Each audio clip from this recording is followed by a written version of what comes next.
A veces, basta un instante para revelar quiénes somos realmente.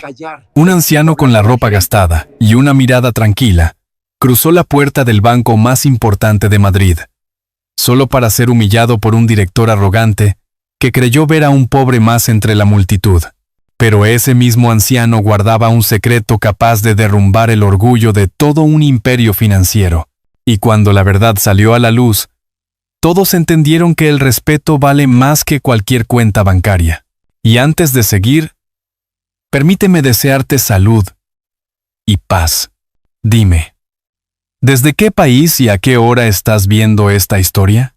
En una mañana de otoño, la ciudad de Madrid amanecía envuelta en una neblina ligera que suavizaba los rascacielos del Paseo de la Castellana. Los ejecutivos cruzaban las puertas de vidrio del Banco Castellano, trajeados, con el mismo aire de prisa y superioridad de siempre. Entre ellos, un anciano de cabello completamente blanco caminaba despacio, con una carpeta de cuero marrón apretada contra el pecho, su camisa a cuadros, el pantalón beige con el dobladillo gastado y los zapatos pulidos pero viejos contrastaban con el brillo del mármol. Saludó a la recepcionista con un gesto amable y pidió, en voz baja, hablar con el director. Adrián Fuentes levantó la mirada desde su escritorio en el piso inferior. Al otro lado del vestíbulo acristalado, alto, impecable en su traje gris, llevaba una corbata de seda perfectamente alineada y un reloj suizo que relucía cada vez que giraba la muñeca.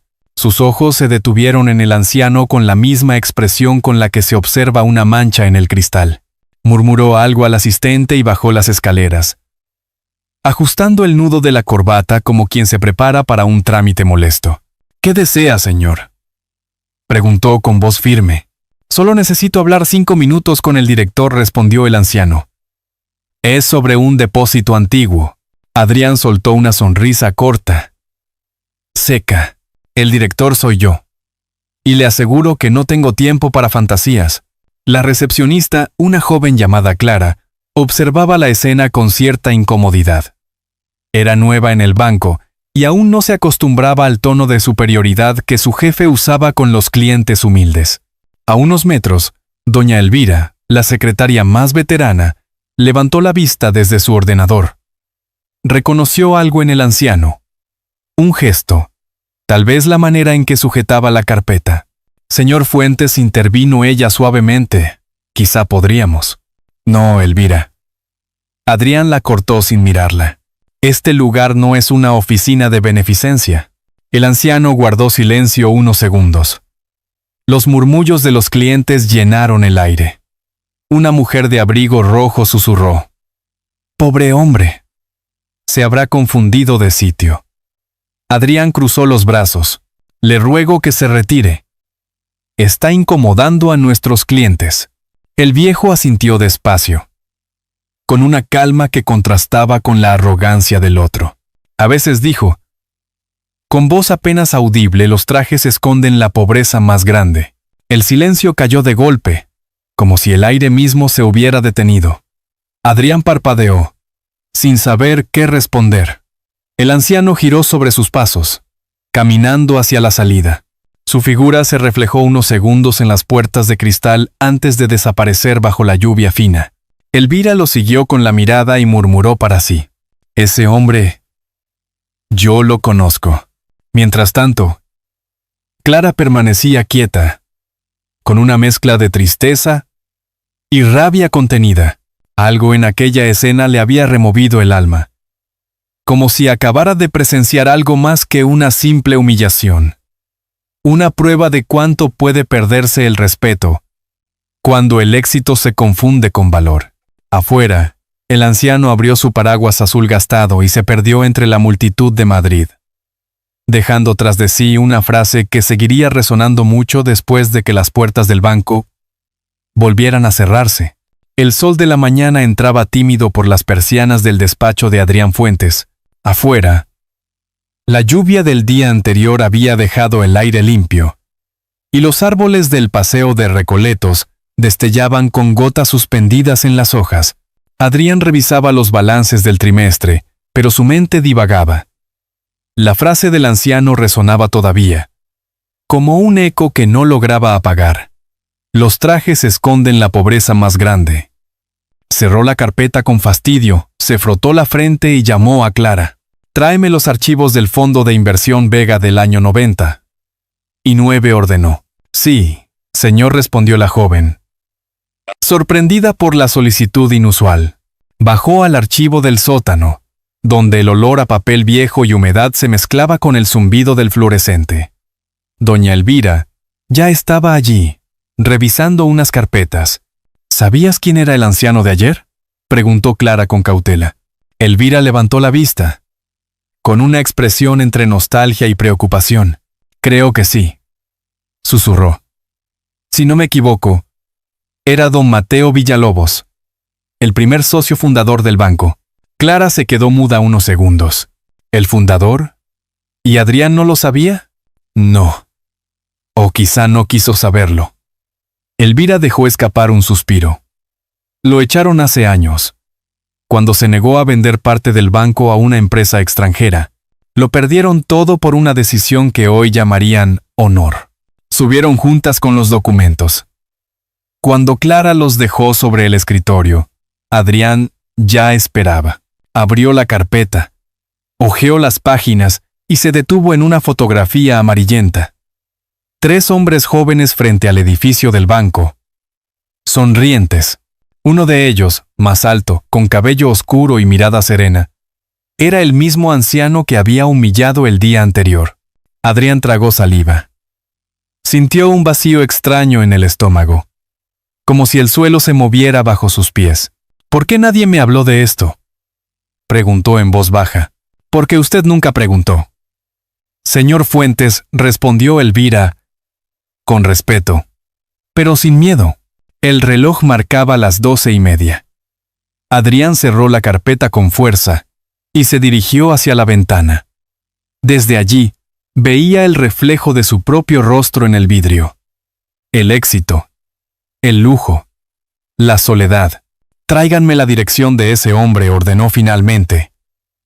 Quiero devolverle los documentos personalmente. Elvira lo miró sorprendida. ¿Estás seguro? Solo cumplo con mi deber.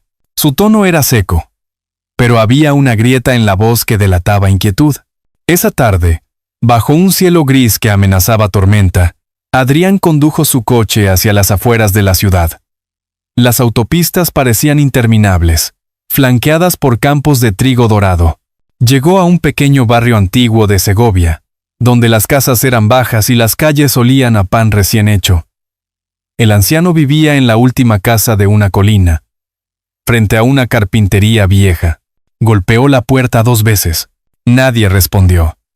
Empujó suavemente y vio el interior.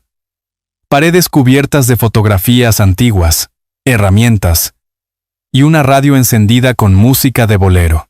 Sobre la mesa había una caja de madera con el nombre Villalobos grabado a mano. Un hombre joven con delantal salió de la parte trasera. ¿Busca al maestro Mateo?, preguntó. Sí. Soy Adrián Fuentes. Vengo del banco. El joven lo observó con desconfianza. Don Mateo está en el hospital comarcal. Cayó ayer, al volver de Madrid. Adrián se quedó helado. Sintió un peso en el pecho, como si la soberbia del día anterior le golpeara de vuelta. Miró alrededor. Vio una foto del anciano con una mujer de sonrisa dulce y un niño de unos 6 años en brazos. La imagen tenía un aire familiar imposible de ignorar. Sin pensarlo, tomó asiento frente a la mesa, y por primera vez en años se quedó en silencio sin saber qué decir. El sonido de la radio llenaba el vacío, y en la melodía suave de aquel bolero sintió algo que no entendía. Una nostalgia ajena. Un eco de una historia que aún no conocía.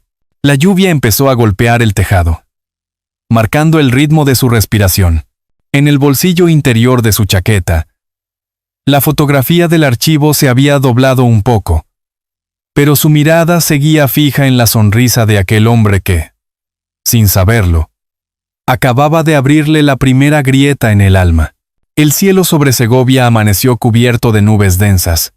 El hospital comarcal, Con sus paredes de color crema y el olor persistente a desinfectante, estaba casi vacío esa mañana. Adrián Fuentes caminó por el pasillo con paso contenido, los zapatos resonando sobre el suelo de baldosas. En sus manos llevaba un ramo de lirios blancos, un gesto que no terminaba de comprender ni él mismo. En la habitación 214, don Mateo Villalobos reposaba conectado a un suero. El anciano abría los ojos lentamente al oír la puerta. Su mirada se encontró con la de Adrián, y durante un largo instante ninguno dijo palabra.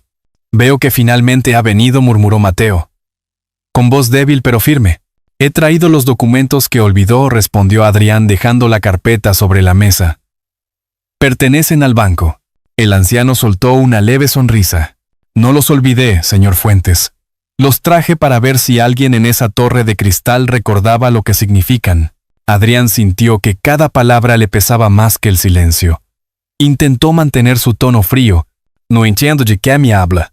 «Claro que entiende», interrumpió Mateo. «Este banco nació de la confianza y del trabajo honesto, no del miedo ni de la codicia. Pero usted ya no lo sabe, porque nunca conoció a quienes lo levantaron». El hombre mayor giró la cabeza hacia la ventana. Afuera, un grupo de niños jugaba a la pelota bajo la llovizna.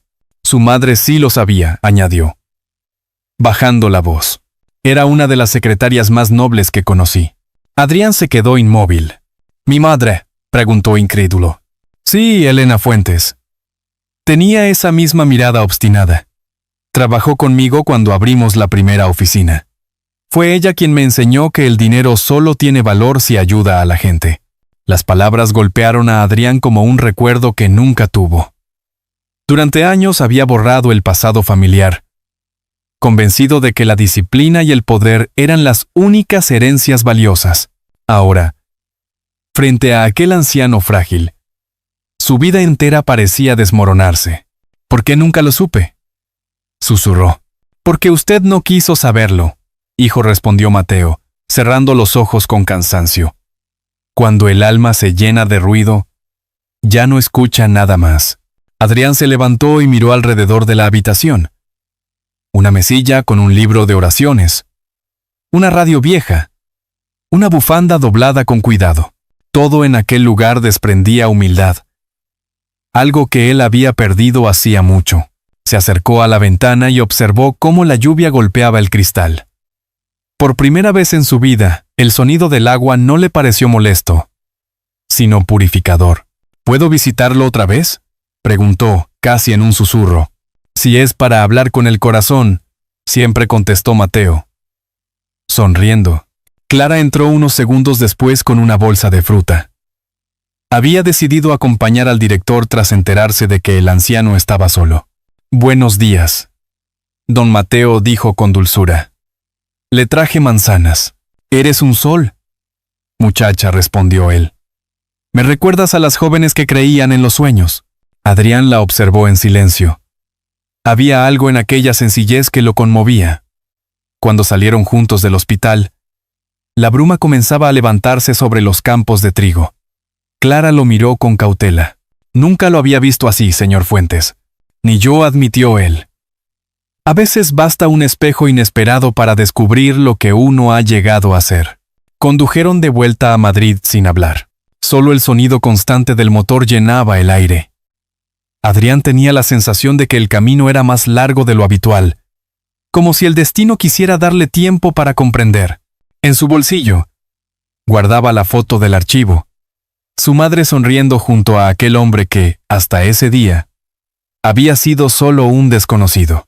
Esa noche, sentado en su despacho, apagó las luces y se quedó a oscuras. Las torres de la ciudad brillaban a lo lejos, pero por primera vez no le producían orgullo. En la penumbra, comprendió que no se trataba de perder poder, sino de recuperar humanidad. Y con ese pensamiento, tomó el teléfono y marcó un número que no usaba desde hacía años. El de su hermana, con quien apenas hablaba desde la muerte de su madre. La tarde caía sobre Madrid, dorada y tranquila. En el despacho de Adrián Fuentes, las persianas medio bajadas dibujaban franjas de luz en las paredes. En la mesa reposaba la misma fotografía que había encontrado días atrás. Su madre sonriendo junto a don Mateo. La había observado tantas veces que ya conocía cada pliegue del papel. Pero esa noche, notó algo que nunca había visto. En la esquina inferior, casi borrado por el tiempo, se alcanzaba a leer un pequeño número escrito a mano. Archivo Fundación Villalobos, 1999. Movido por una intuición, llamó a Clara. Necesito que contactes con la Fundación Villalobos, le pidió. Quiero saber qué proyectos financiaban en esa época. ¿Esta noche?, preguntó ella. Sorprendida. Esta noche, repitió él, con una calma que no dejaba espacio a dudas. Horas después, los dos estaban frente a un edificio modesto en el barrio de Chamberí. Una placa oxidada rezaba Fundación Villalobos para la educación y la dignidad. Dentro, una mujer mayor los recibió con una sonrisa cansada. ¿Busca a don Mateo?, preguntó. Vengo en su nombre, dijo Adrián. Y también por el mío. La mujer los condujo a una pequeña sala llena de fotografías y carpetas. El aire olía a papel viejo y a café recién hecho. En una de las paredes, un retrato mostraba a Elena Fuentes, su madre, entregando material escolar a un grupo de niños. Adrián se quedó helado. Ella fue el alma de todo esto, explicó la mujer. Don Mateo la ayudó a crear el primer fondo para becas. Sin ellos, cientos de chicos no habrían estudiado. Clara lo miró con ternura. Había lágrimas en los ojos de su jefe. Pero él ni siquiera las notó. Mi madre nunca me habló de esto, susurró. Tal vez quería que lo descubriera cuando estuviera listo para entenderlo, contestó la mujer. En ese instante, Adrián comprendió la magnitud de su error. El hombre al que había despreciado no era un viejo confundido, sino el guardián silencioso de la memoria de su madre. Salió de la sala sin decir palabra. Necesitaba aire. Afuera, la noche madrileña vibraba con el ruido de los bares y el murmullo de la lluvia fina. Se apoyó en la pared, respirando hondo. He construido mi vida sobre números, murmuró. Y olvidé lo único que realmente me hizo ser quien soy. Clara se acercó y le tocó el brazo. Todavía puede cambiar eso. No todo está perdido. Al día siguiente, Adrián volvió a Segovia. El hospital olía a flores frescas. Don Mateo lo esperaba sentado en una silla, con la mirada encendida pese al cansancio. Sabía que volvería, dijo el anciano, sin sorpresa. He visto la fundación, respondió Adrián. Y la foto de mi madre. Don Mateo asintió. Despacio. Ella creía en usted. Decía que algún día el dinero no sería su prisión, sino su herramienta para ayudar. El silencio se hizo largo, lleno de respeto y culpa. Adrián se arrodilló frente a él. Le debo una disculpa, dijo con la voz quebrada. No solo por lo que hice, sino por todo lo que olvidé. El anciano le tomó la mano. La disculpa no se da con palabras, hijo. Se da con actos. Las lágrimas de Adrián cayeron sin resistencia. Fue un llanto silencioso, profundo, el de quien por fin se ve a sí mismo sin máscaras. En ese instante, la puerta se abrió suavemente. Era Elvira, que había llegado con una carta en la mano. Don Mateo dijo. Esto lo dejó su abogado. El anciano sonrió con serenidad. Ah, sí. El testamento de la fundación. Quiero que lo abra él. Adrián miró el sobre sin entender. Dentro había un documento breve y una nota escrita a mano. Cuando la arrogancia te impida ver el valor de los demás, recuerda que el respeto fue la primera moneda con la que se construyó este banco. Su madre y don Mateo habían firmado aquel texto juntos, 20 años atrás. Adrián apretó el papel contra el pecho, incapaz de hablar. En ese momento, comprendió que lo que había perdido no era solo la compasión, sino la memoria de quienes le dieron su camino. Afuera, el sol empezaba a romper entre las nubes, y los rayos dorados llenaban la habitación de luz. ¿Y ahora qué hará, señor Fuentes?, preguntó Elvira. Él respiró hondo. empezar de nuevo. Pero esta vez, desde el corazón. Los días siguientes transcurrieron con una calma extraña en el banco. Adrián Fuentes ya no caminaba con el mismo paso arrogante por los pasillos de mármol. Saludaba a los empleados, escuchaba a los clientes, incluso compartía café con Clara y doña Elvira en la pequeña cocina. Nadie sabía exactamente qué había cambiado en él, pero todos sentían que algo se había encendido de nuevo. Una humanidad que hacía mucho se había apagado. Una mañana, convocó una reunión general. Las luces del auditorio se encendieron, y el murmullo se apagó al verlo subir al escenario. Vestía un traje oscuro, sencillo, sin corbata. Hoy quiero hablarles no como su director, sino como un hombre que está aprendiendo a mirar, comenzó. Este banco nació gracias a quienes creyeron que el dinero podía servir para construir dignidad. Durante años lo olvidé. Pero alguien me lo ha recordado. Los rostros de los empleados se miraron entre sí, intrigados. Adrián continuó. He decidido crear una nueva rama de la Fundación Villalobos. Su objetivo será apoyar a familias mayores en riesgo de perder sus hogares. Lo financiaré personalmente. Y llevaré el nombre de mi madre, Elena. Un aplauso espontáneo recorrió la sala, seguido por otro más fuerte. Elvira no pudo contener las lágrimas. Clara lo observaba desde la primera fila, sonriendo con orgullo. Por un instante, la frialdad de la institución se transformó en algo humano, cálido, esperanzador. Ese mismo fin de semana, Adrián volvió a Segovia. Llevaba consigo un sobre con los documentos de la nueva fundación. Al llegar al hospital, encontró la habitación vacía. El corazón le dio un vuelco.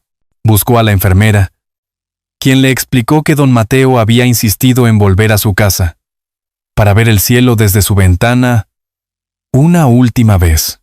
Condujo hasta la colina donde el anciano vivía. La puerta estaba entreabierta. Entró despacio. Don Mateo estaba sentado junto a la ventana, cubierto con una manta, escuchando el mismo bolero de siempre. Sabía que vendría, dijo, sin volverse. Puedo reconocer los pasos de quien carga el alma llena de verdad. ¿Traigo algo para usted?, respondió Adrián, acercándose. Una nueva fundación. En nombre suyo y de mi madre. Quiero que sea el primer patrono honorario. Mateo sonrió, con esa mezcla de serenidad y cansancio que solo tienen los hombres en paz. No necesita honrarme, muchacho.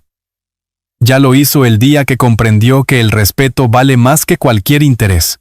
El anciano alargó la mano, temblorosa, y le pidió el sobre. Lo abrió con lentitud. Leyó unas líneas y asintió. Así debe ser. Pero prometa una cosa, que no será solo un nombre bonito, que cuando un anciano cruce esas puertas, lo recibirán con dignidad, no con desprecio. Lo prometo, dijo Adrián, con voz firme. El sol del atardecer se filtraba por la ventana, pintando la habitación de oro. Los dos hombres permanecieron en silencio, escuchando cómo el viento movía las cortinas.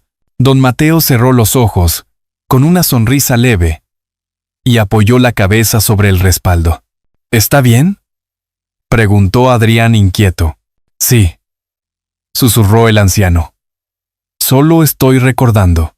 Pasaron unos minutos eternos. El anciano respiró hondo una última vez, y su mano cayó lentamente sobre la manta. Adrián se quedó inmóvil, con la vista fija en la luz que bañaba su rostro. No hubo llanto, ni gritos. Solo un silencio absoluto, como si el mundo le hiciera una reverencia al alma que partía. Clara llegó poco después, alertada por el joven vecino. Encontró a Adrián sentado junto al cuerpo de Mateo, sosteniendo la vieja radio que seguía sonando. Se ha ido, dijo él, con la voz quebrada pero serena. Pero me ha dejado todo lo que importa. La tarde se apagó lentamente sobre la colina, y el sonido de los campanarios marcó el final de una vida y el renacer de otra. Habían pasado 3 meses desde la muerte de don Mateo Villalobos. El invierno se había desvanecido y la primavera comenzaba a vestir de verde los parques de Madrid. en el edificio del Banco Castellano. Las paredes que antes parecían frías ahora estaban cubiertas de nuevas fotografías.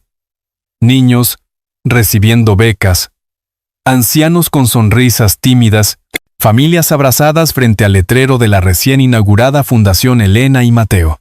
Adrián Fuentes caminaba por el vestíbulo con paso tranquilo. Vestía más sencillo que nunca y saludaba a cada empleado por su nombre. Clara lo acompañaba, llevando en las manos una carpeta llena de cartas que habían llegado esa semana. Agradecimientos, solicitudes, historias.